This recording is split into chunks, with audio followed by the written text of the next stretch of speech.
เฮ้ยเนาะมาพอไปน้องเนาะสบุญมางานแต่งมาผูกแขนน้องผู้วงพอไปน้องเอ้ยก็พอดีได้มาแกรถน้องทงไปแปลงพร้อมอีกวันนี้ก่อนย่างมดเลยเนาะพอไปน้องแล้วก็บีสเตอร์บีรถกับไปเช็คบึงอยู่ห้านไปแหละให้สบุญแกออกไปเนาะนั่นแหละแป้งแบบว่ามันแบบนี้เขาไม่กระบอกทออยู่ห้านดอกพอให้เขาเสกให้มดนะก่อนย่างขั้นก่อนย่างมดนี่อันตรายเลยตะบัวแตกมดถ้าก่อนย่างโมมีมันเป็นนั่นมันสิไปกระทบกับตะบัวเด้ตะบัวกับแตกวันนี้ก็มันก็เห็นให้รถไปไม่ได้เขาจะซื้อตะบัวใหม่แพงๆอีกวันนี้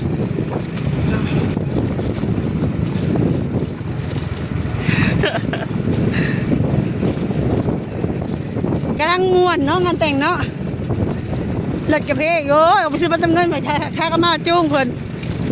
จะจูงมาแต่ทางไหน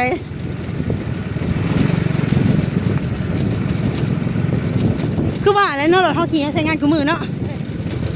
มันก็ไปตามการเวลาพ่อแม่พี่น้องปกติบ่ว่าให้บ่ว่ารถเล่ารถข่อยก็คือกันมือว่านนี่เที่ยวบนมือเลยเที่ยวแบบนาแลนด์วิอยากเล่นครับเอาคือถ่ายรถบ่นี่ค่ะมึงไปอยู่พวกเราไปแปลงรถเอาคือบอกไปถ่ายอยู่นอกซะนี่หนึ่งแปลงนั่นลานหนึ่งเลยท่านแป้งรถอยู่นอกพ่น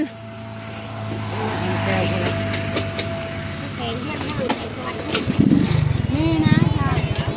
ไปเวลาน้ำทางก่อนบอกได้ว่าเขาน้ำทางก่อนมาพี่เอานำทางเอง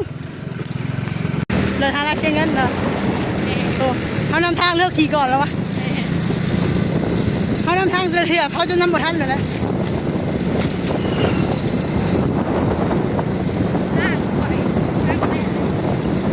ทางเขาแบบทางสลากบริซอยอย่างละน้องพ่อพี่น้องพอทางสลากก็สบายอีกอย่างเขาเป็นแบบเรื่องนั้นโรงนี้ยันมูรังเกียจนะ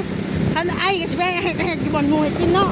มันกับโมเมนต์เนี้ยพ่อพี่น้องเลยก็หวังว่า FC อย่าทำมากเขาให้เข้าใจสลากเด้อพ่อพี่น้อง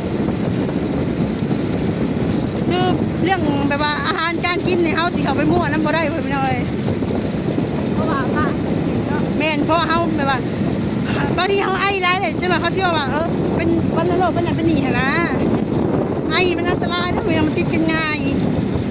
แต่ขอให้ FC มาสุขทุกคนเข้าใจแล้วก็เป็นกำลังใจสลาเด้อพ่อพี่น้องคันเอามันเข่าสลาอะไรมันออกง่ายพอลำใส่สลามันติดเสื้อมันยังน้อยหนึ่งขาดถึงฝุ่นยังน้อยหนึ่งมันจะเป็น